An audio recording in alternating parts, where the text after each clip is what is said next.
Shalom, povo de Deus! Tudo na paz com você? Eu espero que sim, espero que você esteja mais uma vez aqui animado para nós caminharmos na agenda diária do Senhor conosco. Não é isso? Sem maiores delongas, quero lhe convidar para nós louvarmos o Senhor juntos. Vamos louvar?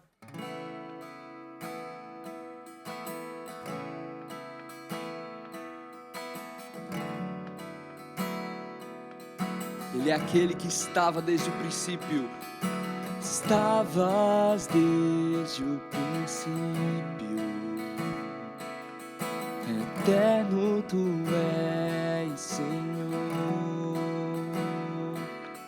Criaste do nada a terra, me rendo a ti.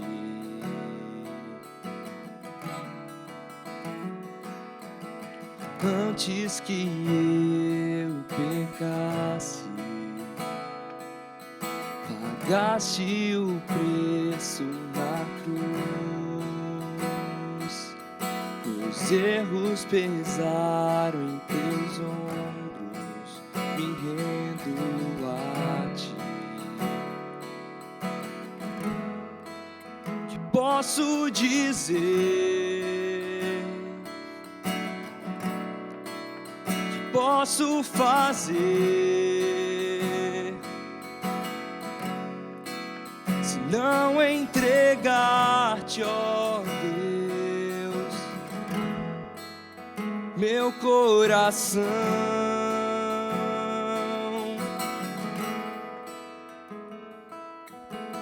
Na salvação caminho,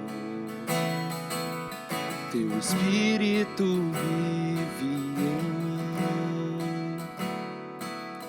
Declaro as tuas promessas, me rendo a ti. Posso dizer que posso fazer se não entregar-te, ó Deus, meu coração? Que posso dizer? Que posso fazer se não entregar-te, ó Deus, meu coração?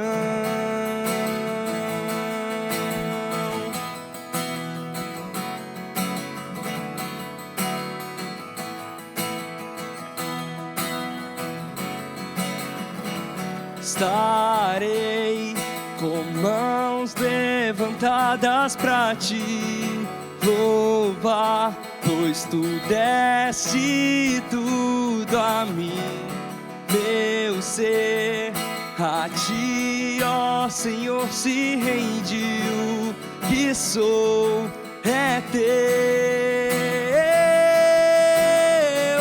Estarei com mãos levantadas pra te louvar, pois tu deste tudo a mim, meu ser. A ti, ó Senhor, se rendiu, que sou é teu. Que posso dizer? Que posso fazer se não entregar-te, ó Deus, meu coração? Que posso dizer? Que posso fazer se não entregar-te, ó Deus, meu coração.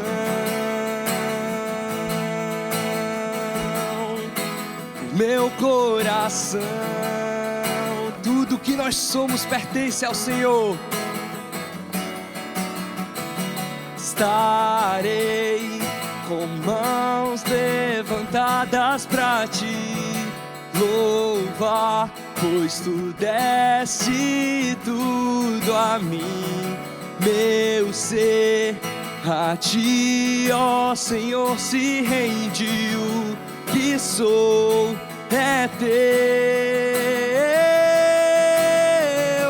Estarei com mãos levantadas pra te louvar, pois tu deste tudo a mim. Meu ser a ti, ó Senhor, se rendiu. Que sou é teu. O que sou é teu. O que sou é teu.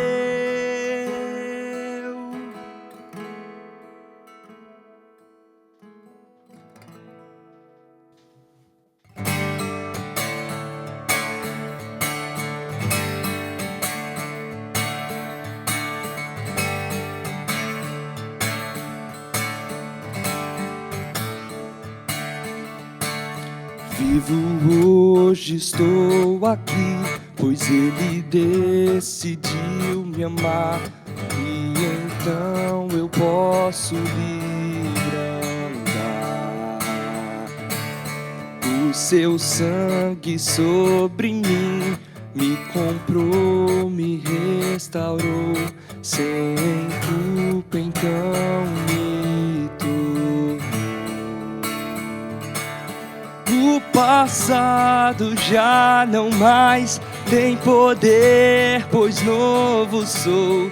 Nele vou viver, posso amar.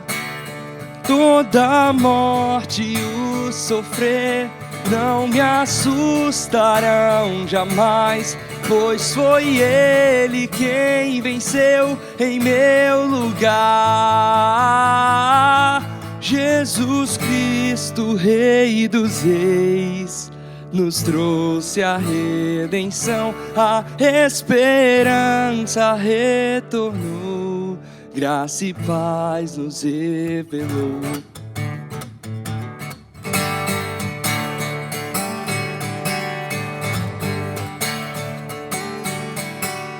Vivo hoje, estou aqui, pois Ele decidiu me amar. E então eu posso livre andar. E o seu sangue sobre mim me comprou, me restaurou. Sem culpa então me tornou. O passado já não mais tem poder, pois novo sou.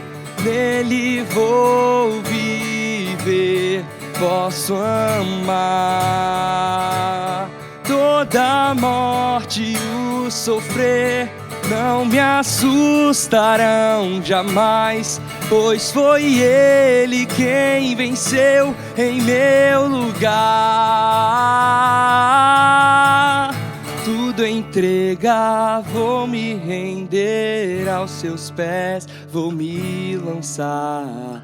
Tudo entregar, vou me render aos seus pés, vou me lançar. Tudo entregar, vou me render aos seus pés, vou me lançar. Tudo entregar, vou me render aos seus pés, vou me lançar. Tudo entregar, vou me render aos seus pés, vou me lançar. Tudo entregar, vou me render aos seus pés, vou me lançar. O passado já não mais tem poder, pois novo sou. nele vou viver, posso amar. Toda morte e o sofrer não me assustarão jamais, pois foi Ele quem venceu em meu lugar.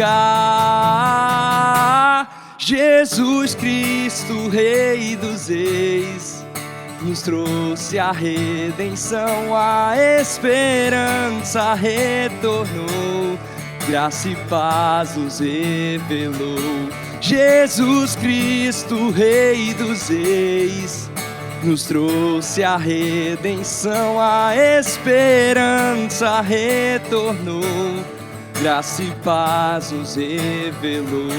Jesus Cristo, Rei dos Reis, nos trouxe a redenção, a esperança retornou, graça e paz nos revelou. Coisa boa louvarmos juntos o Senhor, entoarmos hinos de louvor ao nosso Deus. Vocês sabem que nós estamos nesse livro muito precioso, o livro de Josué. Ele é repleto de histórias assim, hollywoodianas, né?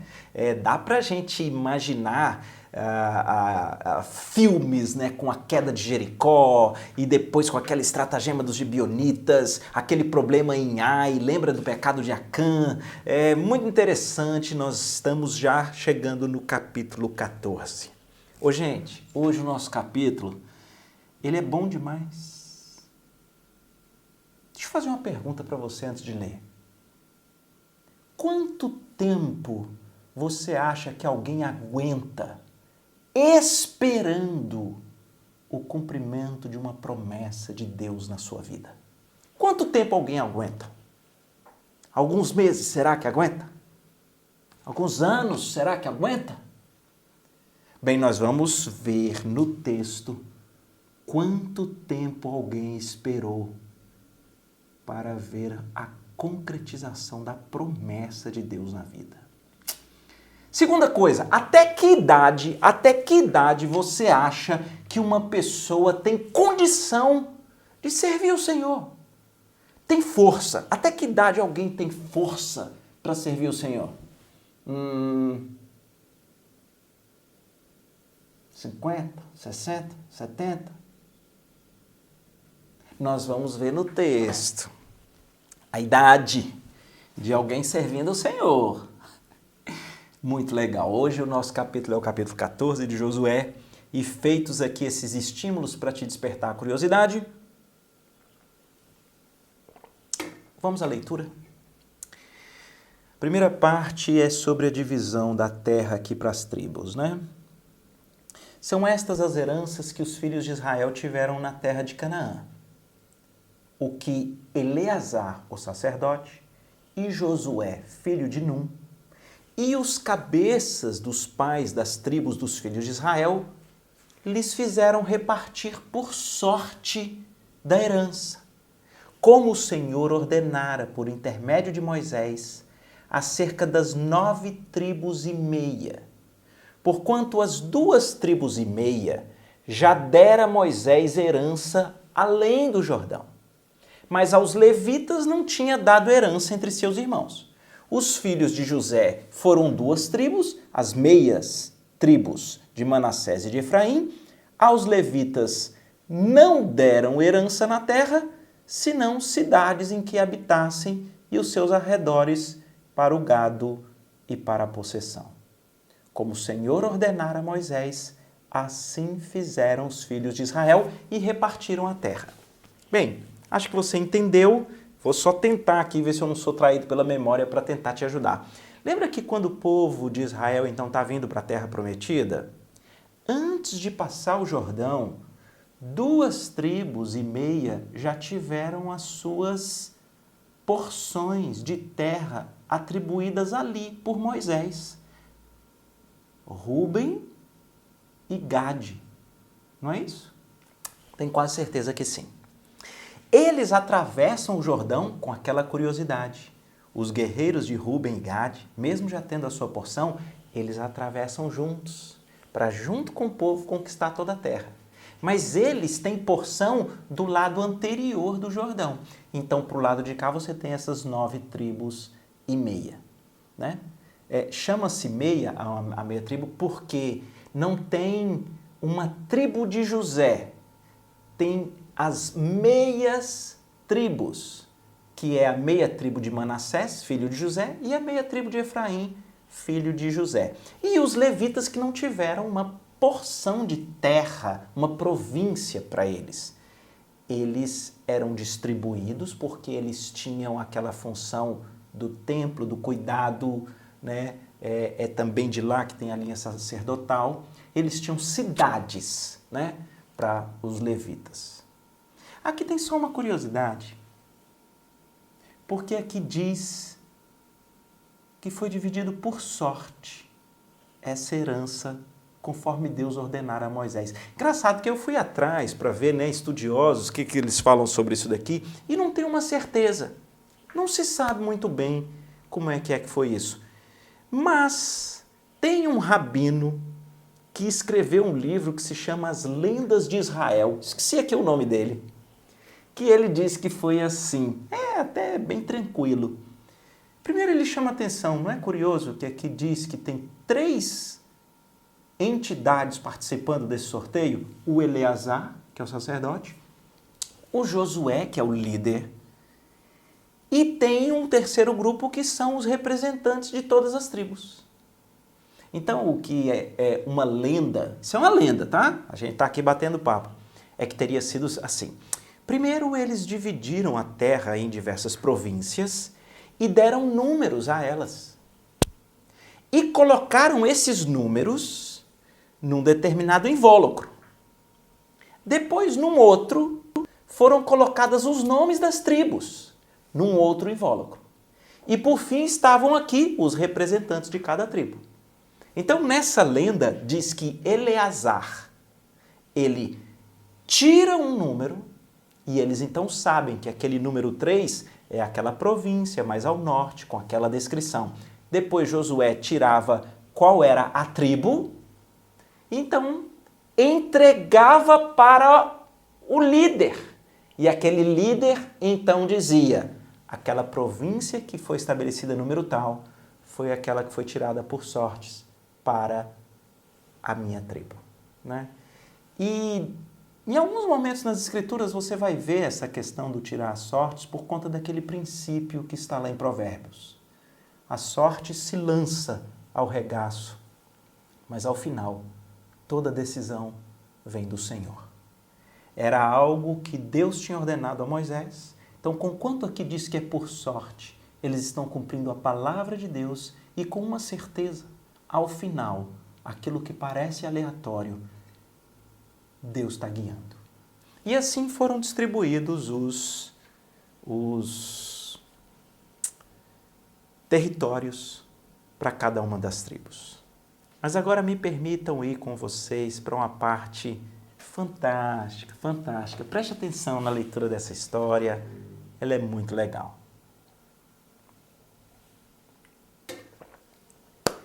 A partir do versículo 6, nós estamos em Josué 14. Chegaram os filhos de Judá a Josué em Gilgal, aquele local de acampamento deles, né? E Calebe, filho de Jefoné, o quenezeu, lhe disse, Josué, tu sabes que o Senhor falou a Moisés, homem de Deus,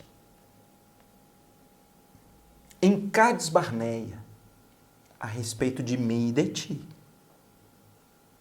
Tinha eu, Josué, 40 anos, quando Moisés, o servo do Senhor, me enviou de Cades Barneia para espiar essa terra de Canaã. E eu, Josué, lhe relatei como eu sentia no coração. Você lembra, Josué? Versículo 8. Os meus irmãos que subiram comigo, eles desesperaram o povo. Eu, porém, perseverei em seguir o Senhor, o meu Deus. Então, Moisés naquele dia jurou, dizendo: certamente, Calebe, a terra em que puseste o pé será tua e de teus filhos, em herança, perpetuamente, pois perseveraste em seguir o Senhor, meu Deus. Eis agora, Josué, o Senhor me conservou em vida, como Ele prometeu, Josué. 45 anos há, desde que o Senhor falou esta palavra a Moisés, andando Israel no deserto. Já agora sou de 85 anos. Versículo 11. Eu estou forte, Josué, ainda hoje, como no dia em que Moisés me enviou. Qual era a minha força naquele dia, tal ainda agora para o combate, tanto para sair a ele como para voltar. Agora, pois, Josué, dá-me este monte, de que o Senhor falou naquele dia, pois naquele dia ouviste que lá estavam os anaquins e grandes e fortes cidades. O Senhor, porventura, será comigo para desapossar como Ele prometeu. Josué o abençoou e deu a Calebe, filho de Jefoné, Hebrom por herança. Portanto, Hebrom passou a ser a cidade de Calebe, filho de Jefoné, o quenezeu, em herança, até o dia de hoje, visto que perseverara em seguir o Senhor, Deus de Israel. Dantes o nome de Hebrom era Kiriat Arba, e este Arba foi o maior homem entre os anaquins, e a terra repousou da guerra. Que negócio interessante.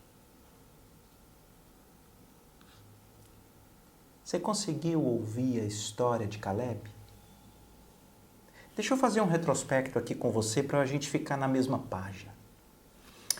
45 anos antes, o povo tinha sido liberto com mão poderosa do Egito. Atravessaram a pé enxuto o Mar Vermelho. Deus se manifesta a eles lá no Monte Sinai.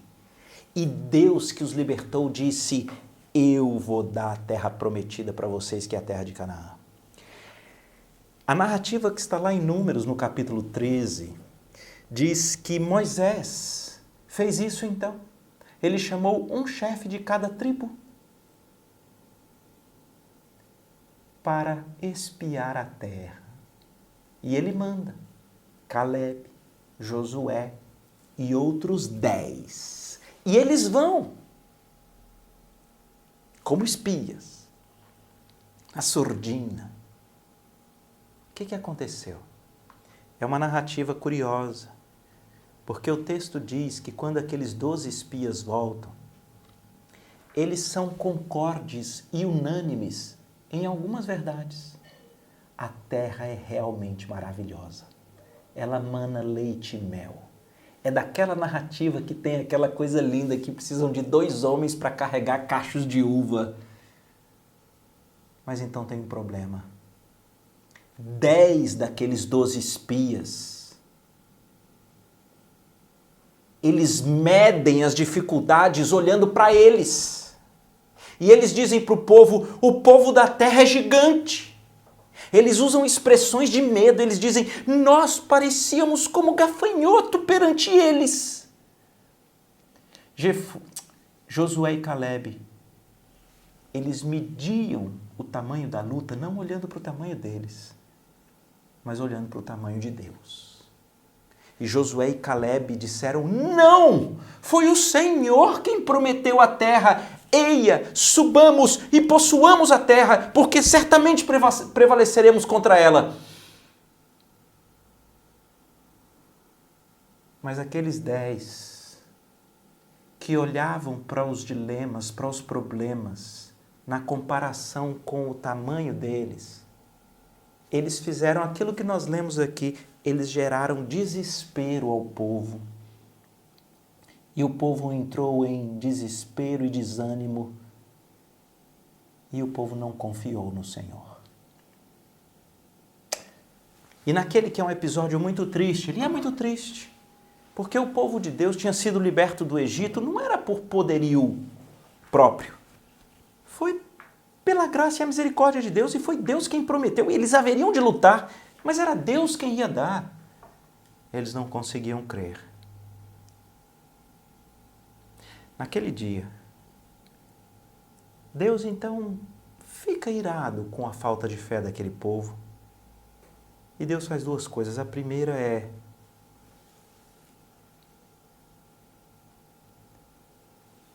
os adultos acima de 20 anos, que são aqueles que têm a idade para guerrear, e eles se amedrontaram e não confiaram em mim, e olharam apenas para os problemas na dimensão do tamanho deles. Esses vão todos perambular pelo deserto e vão morrer no deserto e não entrarão na terra prometida, salvo Josué e Calebe.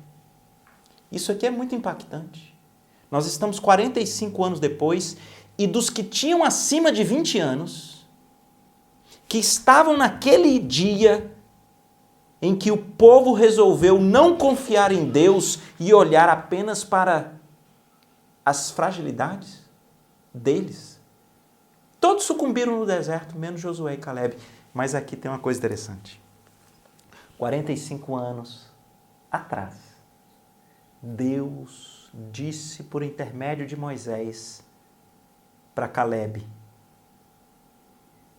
eu vou te dar a terra que você pisou, para você e para os seus filhos, para a sua família. Vê que negócio lindo. 45 anos depois, Calebe, quando eles já tiveram vitória contra Jericó, Ai e outras que nós temos narradas aqui até o capítulo 13, quando vão distribuir, Calebe diz: Josué, Deus prometeu que essa terra aqui, desse lugar, desse Monte Hebron, Ele me daria e a minha família. E Josué diz: amém. Queridos, eu queria primeiro olhar para esse ponto. Por que será? Por que será que promessas de Deus, anseios legítimos do coração, e que é a vontade de Deus, por que será que às vezes demora tanto? Queridos, essa talvez não seja uma resposta que nós vamos obtê-la como nós gostaríamos. Talvez nós precisamos, como Calebe, aprender que o que nos é dado é o privilégio de perseverar no Senhor. Calebe espera 45 anos até que ele veja o Senhor cumprindo a promessa que havia feito. Quanto tempo você já esperou? Quanto tempo precisa passar para você até entrar em desespero, ou para você desconfiar do Senhor, ou para você até se rebelar contra Ele? Quanto tempo? Alguns anos? Nós temos aqui esse ensino. Eu estava anotando aqui, 3 vezes no texto existe essa expressão. No versículo 8, eu, porém, perseverei em seguir ao Senhor. Versículo 9, no final, pois perseverastes em seguir ao Senhor. Versículo 14, visto que hoje perseverar em seguir o Senhor. temos um ensino aqui muito especial. A nossa perseverança no relacionamento com Deus não é pelo que Ele fez no tempo que a gente queria e da forma que a gente queria. A nossa perseverança é por causa do nosso relacionamento com Deus. Caleb, por 45 anos, e olha, vendo a falta de fé dos outros, nem foi dele. Ele não arredou o pé de confiar no Senhor. Ele não fragilizou na caminhada de perseverar nos caminhos do Senhor. 45 anos! E eu queria fazer esse encorajamento para o meu e para o seu coração. Nós temos orações legítimas. Nós temos pedidos que são estabelecidos na palavra de Deus como até vontade do Senhor. Mas ainda que ele pareça demorado, o nosso chamado é para continuar perseverando no Senhor. Tiago, quando escreve o seu livro, ele diz: tenham por motivo de alegria o passardes por várias provações, porque a provação da vossa fé produz esperança, experiência e fé. E elas vêm para que vocês sejam cada vez mais perfeitos, íntegros e em nada deficientes. É muito interessante, parece que no meio de situações demoradas, no meio de situações que são até difíceis, as provações, como as demora, como as lutas, elas são um ambiente de escola que nos ensina a perseverança na fé. Queridos, o tempo de Deus não é o nosso. E até aquilo que é o ideal para ser feito está nas mãos de Deus e não nas nossas. Mas enquanto isso, vamos aprender com Caleb. Vamos continuar confiando e perseverando no Senhor. Não sei porquê, não sei por que a demora, não consigo entender, mas eu posso caminhar com o Senhor. Ele é eterno. Ele enxerga, Ele tem tudo na mão. Agora deixa eu te dar uma boa notícia. Pode perseverar com expectativa. Porque quando parecer que não tem mais condição e não tem mais jeito, quando vê o Senhor, Ele te surpreende com a graça e com a misericórdia quando você nem acha que é mais possível. E aqui, para mim, nós temos esse exemplo. Por quê? Porque o bichinho, gente, com 40 anos, ele estava empolgado. Ele disse: podemos e o Senhor vai dar vitória, eu luto. Agora ele está com quantos anos? 85. Você tem 85? Posso ler o que ele fala aqui com 85 anos? Versículo 11.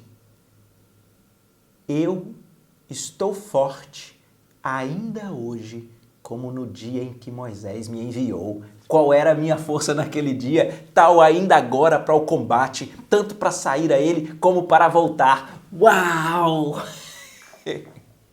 Eu pensei em fazer a voz dele aqui diferente. Eu pensei em ler o texto dizendo assim: eu estou forte ainda hoje, como no dia em que Moisés me enviou. Porque ele tem 85 anos. Agora, olha aqui para mim. O que Caleb está dizendo? Caleb é meio desprovido do conhecimento da realidade? Porque eu e você sabemos, alguém com 85 anos, ele não tem a força que ele tinha aos 40. A experimentação humana revela isso para nós. Então, como é que esse homem com 85 anos diz: estou forte ainda hoje, como no dia que Moisés me enviou? Qual era a minha força, tal ainda agora? Por que ele diz isso? Eu vou lhe explicar, queridos. Porque Caleb entendeu que a verdadeira força, ela é aperfeiçoada em nós, no meio da nossa fraqueza. A verdadeira força não é essa de uma potência muscular. A verdadeira força é a da confiança e da perseverança de que o Deus que fez a promessa é fiel para cumpri-la. Então o que ele está dizendo é, se Deus prometeu que nos daria a terra, e ele por boca de Moisés prometeu que essa terra onde eu pisei meu pé seria minha, então eu tenho a mesma força que eu tinha para lutar naqueles dias, eu tenho hoje. Por quê? Porque a vitória não depende de mim. A vitória depende do Senhor. A minha força está alicerçada na fé, na confiança e na perseverança de que o Senhor é quem luta por mim. Essa é a verdadeira força. É por isso que eu particularmente sou impactado com velhos.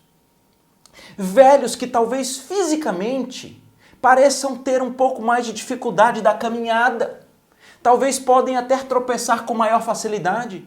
Talvez não terão fôlego para correr 5 quilômetros, mas eles são muito mais fortes do que jovens instáveis que não conseguem confiar no Senhor. Por quê? Porque aprenderam a caminhar pela fé. E são hoje mais fortes para lutar as batalhas espirituais de joelhos, em oração, em intercessão ao Senhor. E são muitas das vezes muito mais fortes hoje do que já foram durante a vida, porque eles aprenderam que o segredo da força é aquela que Deus ensinou para o apóstolo Paulo. O apóstolo Paulo teve muitas grandiosidades de revelação. Deus estava preocupado com uma certa soberba dele. Então Deus manda um espinho na carne. Paulo diz que foi tenso. Ele clamava a Deus para tirar aquele espinho da carne, até que ele teve um discernimento. Ele disse, Deus queria me ensinar que a graça dele me basta. Então Paulo diz uma coisa que Caleb aprendeu. Quando eu estou fraco, aí é que eu sou forte, porque o poder de Deus se aperfeiçoa na fraqueza. Queridos, quando eu estou com 85 anos e as minhas respostas musculares já não serão potentes como eram aos 40, eu estou forte porque é o poder de Deus que se aperfeiçoou em mim. Queria fazer o convite a você que tem fragilidades, que tem fraqueza. Eu não estou menosprezando das suas dores. Eu estou lhe dizendo que você pode, com os olhos no Senhor, confiado no Senhor, perseverando no Senhor, experimentar uma força que ela é talvez mais perceptível quanto mais fisicamente fraco você é. Porque você sabe, não depende de quem quer ou de quem corre, mas do Senhor efetuar a sua vontade. Louvado seja Deus. Pois no final, 45 anos depois, versículo 14, Hebrom passou a ser de Caleb. Deus deu, gente. E o pior não foi sem luta, não. Porque aqui é uma curiosidade, tá? Eu acho lindo esse jeito de Deus. Deus diz para eles, eu vou dar, eu vou te sustentar. Aí, uns querem ficar igual passarinho no ninho. E Deus diz, não, vocês vão lutar. Eu quero só que vocês saibam que eu é que vou dar. Parece que Deus sabe que não faz bem para o ser humano ele não lutar, não se gastar, mas faz mal para o ser humano achar que é ele. Não. Caleb está com 85 anos e ele vai lutar, mas ele vai lutar com uma certeza. Ao final, a vitória, quem dá é o Senhor. Eu vou lutar, sairei pela vida, é trabalhando, é criando os meninos, é lutando no matrimônio, é lutando e abençoando, servindo na igreja. Vou lutar, vou me gastar. Mas ao final é o Senhor quem vai sustentar. É o Senhor quem vai dar a vitória. E nós aprendemos isso daqui, o texto termina dizendo que a terra repousou da guerra. Conquanto a gente ainda vai ter mais narrativas ainda nesse livro sobre as batalhas, nós temos esse resumo aqui lindo. E eu queria te encorajar com essa lição inicial de Caleb, que é, persevera até o fim. Em Apocalipse diz, seja fiel até a morte, você vai receber a coroa da vida. Pode parecer demorado, você pode não entender porque que algumas promessas do Senhor na sua palavra parece que não vêm. Continua crendo, continua entregue, continua confiando. O Senhor tem discernimento muito melhor que o seu. E quando você se sentir fraco, lembra da sabedoria de Caleb. eu estou forte ou mais forte hoje. Por quê? Porque eu estou mais próximo do Senhor. Porque eu confio mais. Porque eu estou mais entregue. Eu estou mais disposto, não é fisicamente falando. Eu estou disposto a uma vida completamente entregue e confiada nas mãos daquele que é fiel. Mas eu vou terminar.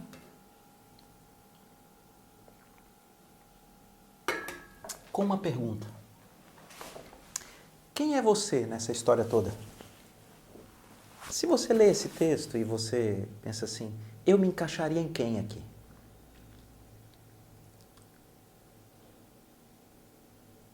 Posso ser honesto com você? Quando eu olho isso aqui tudo, eu penso, eu sou esse medroso. Eu sou esse tipo de gente que olha os dilemas e os problemas da vida e eu os avalio olhando para mim. Para as condições pessoais que eu teria. E muitas das vezes eu sou desse que me acovardo, desconfio,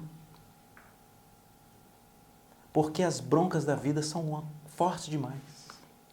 E eu estou aqui pensando nessa família de Caleb. Ele já tinha a sua família lá naquela época e eles estão vendo assim como aqueles 10. Eu imagino nessa família de Caleb o desespero. Meu Deus, são gigantes. Nessa terra prometida nós vamos morrer. Eu sou assim. E gente assim, o que é que mais precisa? Eu vou dizer, a gente precisa que alguém nos represente com coragem, com fidelidade até o fim e que lute as batalhas que nós morremos de medo e que possa, pela sua fidelidade, pela sua força, lutar as batalhas que nós não damos conta para, ao final, conquistar a vitória e dar aquela vitória a nós. Porque o texto termina dizendo que aquela família de Caleb herdou a terra. Muitos séculos depois de Caleb, veio alguém, o nome dele é Jesus. E ele, muito mais do que Caleb, ele perseverou até o fim. Ele perseverou até a cruz. E ele perseverou até a morte. Mas muito mais do que os inimigos de Caleb, que eram os gigantes anaquins, Jesus Cristo precisou lutar a batalha contra o pecado que nos escraviza. Ele lutou contra esse mundo que jaz nas trevas. Ele lutou contra os principados e potestades e dominadores deste mundo tenebroso, contra o inimigo das nossas almas, o próprio Satanás. E Jesus Cristo, por perseverar até o fim, ele vence cada um dos nossos inimigos e triunfa deles na cruz. Os expôs ao desprezo.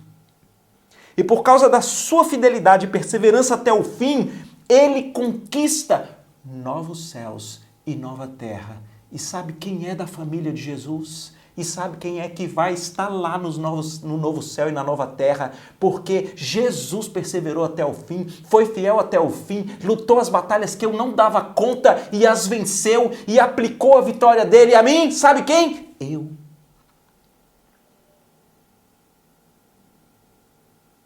Jesus é o meu verdadeiro Caleb. Ele não tinha beleza, nem formosura, não era força física. Mas ele perseverou até o fim. E ele, como diz lá o escritor de Hebreus, Jesus, em troca da alegria que lhe estava proposta, que era eu, com ele, por toda a eternidade, ele suportou a cruz, não fez caso da vergonha e está sentado à destra do Pai nos céus. Conquanto Caleb seja um exemplo para nos estimular, Caleb aponta para a necessidade que nós temos de um Salvador, que lute por nós quando nós temos medo, que vença os inimigos que a gente não dá conta de vencer e que a sua vitória seja aplicada a nós. Eu sou da família de Caleb nesse texto. Eu sou da família do Senhor Jesus. Ele é aquele que me salvou. Eu já tenho uma terra prometida e ela já está garantida pela fidelidade de Jesus e porque a vitória dele foi aplicada a mim. Vamos orar? Deus querido, aplica a tua palavra no nosso coração. Às vezes os exemplos apenas nos espremem. Nos ajude a olhar para esse texto não só como exemplo que nos encoraja, mas mostrando que isso daqui é um padrão das Escrituras. Nós precisamos de um campeão da fé. Nós precisamos de alguém que persevere até o fim. Nós precisamos de alguém que lute as lutas que nós não damos conta. Nós precisamos de alguém que vença os nossos maiores inimigos. E nós precisamos de alguém que, ao fazer isso, atribua para nós a sua vitória e nos faça estar com Ele, desfrutando da terra prometida. Ajuda-nos a entender que esse campeão veio, o nome dele é Jesus. E que nele nós temos novidade de vida. E que nele nós temos salvação. E que em Cristo o pecado já foi derrotado. E que em Cristo as amarras desse mundo tenebroso já foram derrotadas, que em Cristo o inimigo das nossas almas, principados, potestades, dominadores desse mundo tenebroso já foram derrotados. Que essa vitória, que a certeza da eternidade garantida possam nos trazer o deslumbre com a obra do nosso campeão Jesus por nós na cruz. Em nome de Jesus. Amém.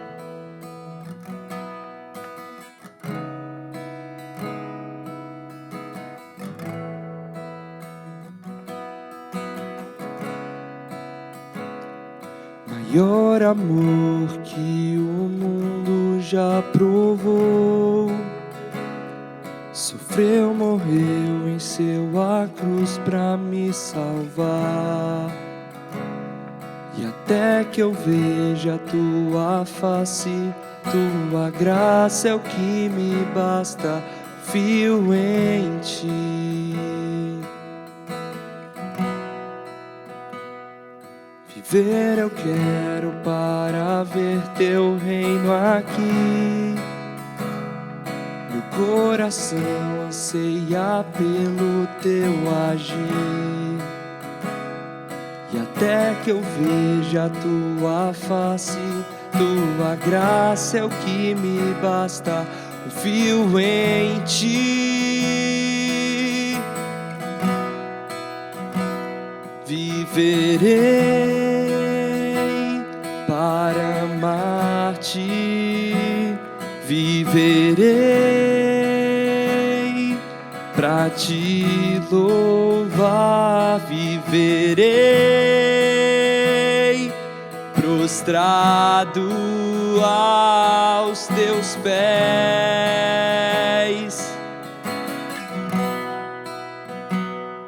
Por tua voz o mundo veio a existir.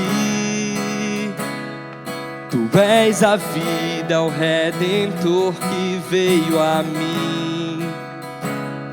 E até que eu veja a tua face, tua graça é o que me basta, confio em ti, em ti. Viverei para amar-te, viverei pra te louvar, viverei prostrado aos teus pés.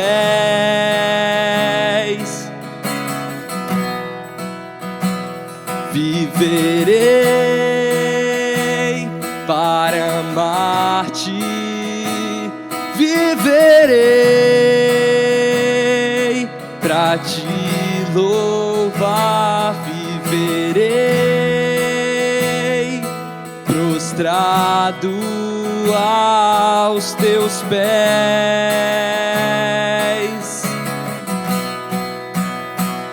Tu és Deus, princípio e fim. Tu és Deus, pra mim com meu coração. Proclamarei teu nome. Tu és Deus, princípio e fim. Tu és Deus, precioso pra mim com meu coração. Proclamarei teu nome.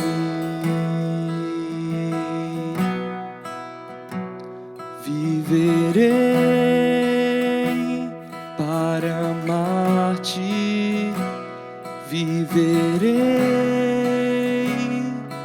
para te louvar, viverei prostrado aos teus pés.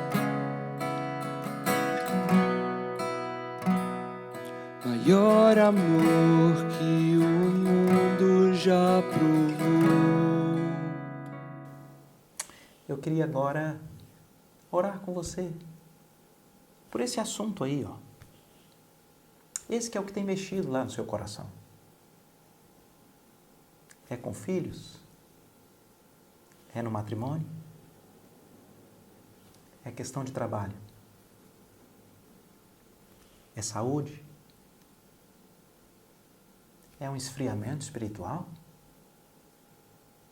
É emocional, psicológico? Ei, a Bíblia diz que muito pode por sua eficácia a súplica do justo e que nós somos chamados a orar uns pelos outros para sermos curados. E eu quero me unir com você.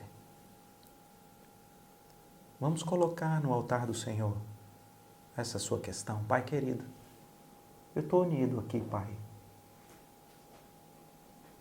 com essa pessoa que o Senhor conhece muito melhor do que eu e o Senhor conhece melhor do que a própria pessoa se conhece. O Senhor sabe quais são as aflições e angústias que têm batido a porta. E eu queria aqui em conjunto apresentar no teu altar de graça essa questão, pedindo que o Senhor intervenha, cuide. E nós queremos nos submeter ao teu tempo, nós queremos perseverar no Senhor até o fim, nós queremos confiar de que ao final o Senhor tem o melhor, porque nós te amamos. Visita cada um desses queridos nesse momento, Pai. É a minha oração em nome de Jesus. Amém. Deus te abençoe.